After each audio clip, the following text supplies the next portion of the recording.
I was born into privilege. My family owned several corporations, spanning industries from real estate to manufacturing, and by the time I was old enough to understand the concept of money, I already lived in a world where financial struggles were a foreign concept. But despite our wealth, my parents had raised me to be grounded. My father, a self-made businessman, never let me take anything for granted, and my mother, a woman of deep faith and charity, always reminded me that wealth was not a measure of worth. By 1998, I was 38 years old. Life had taken its turns, some expected and others less so. I had been married once, but the pressures of running my own business and the constant demands of my responsibilities had taken a toll on my relationship. I was now divorced, living alone in a penthouse in downtown Chicago. I had 2 children, twins, Michael and Emily, 8 years old, who lived with their mother in California. I saw them whenever I could, though it never felt like enough. Despite my family's wealth, I had always tried to live simply, at least in my personal habits. I drove a modest car, a 1994 Ford Taurus, while my colleagues flaunted their Mercedes and Bentleys. I didn't see the need to surround myself with excess. What I valued was independence, the satisfaction of building something on my own.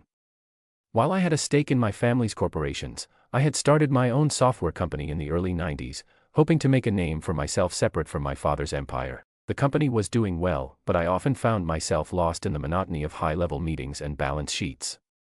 Something in my life felt hollow. Then came the night that changed everything. It was a cold November evening in Chicago, the kind where the wind cut through even the thickest coat. I had just left my office after another long, uninspiring day and was heading home. As I approached my car, parked in a dimly lit lot, I turned the key in the ignition, and nothing. The engine sputtered once and then fell silent. Great, I muttered under my breath. I wasn't in the mood for this. I could have called a tow truck or one of my assistants, but something in me resisted the idea. I wanted to figure it out myself. I popped the hood and stared at the engine, pretending I knew what I was looking at. "You need some help," a voice called out. I turned to see a man standing a few feet away. He was bundled up in a tattered coat, a worn-out beanie pulled over his head. His beard was thick, his hands rough and calloused. He looked like he had been living on the streets for a while. "Maybe," I said cautiously. "The car won't start." He stepped closer and peered under the hood. "Might be the battery." "You got cables?" I did.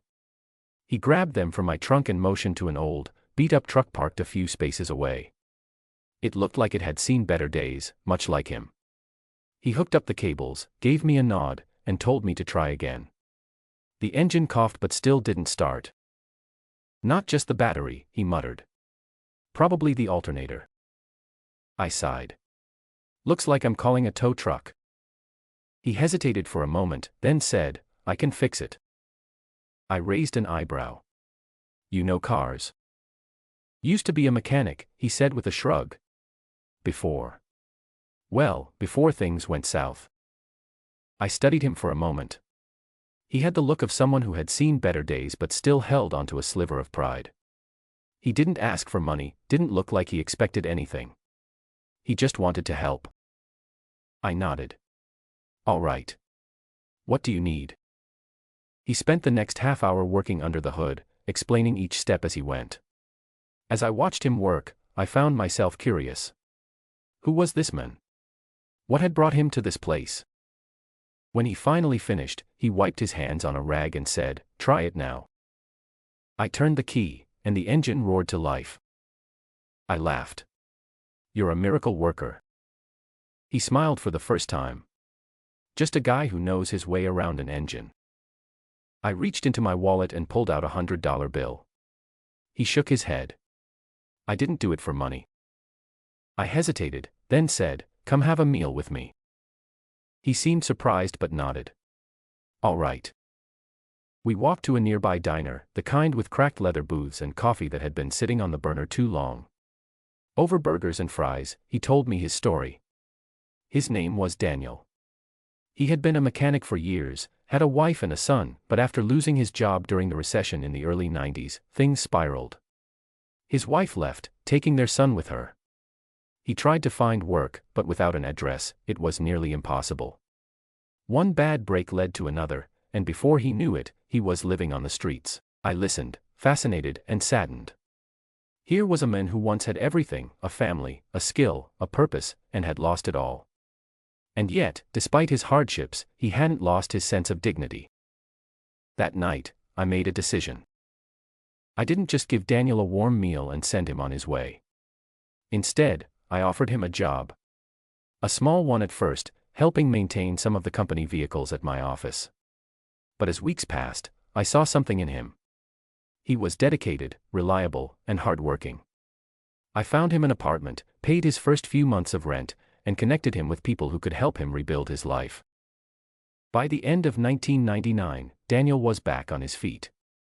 He had reconnected with his son, found a steady job at a mechanic shop, and was no longer living on the streets. Seeing him rebuild his life reminded me of something I had forgotten: success isn't about money. It's about the impact you have on others. That cold November night had started with a broken-down car and ended with a friendship that changed both of our lives. Daniel had helped me in my moment of need, and in return, I had helped him find his way back. And in doing so, I had found something I had been missing for years: a sense of purpose beyond wealth, beyond business. Sometimes, the smallest acts of kindness lead to the biggest changes. And sometimes, the people we least expect to help us are the ones who end up changing our lives the most.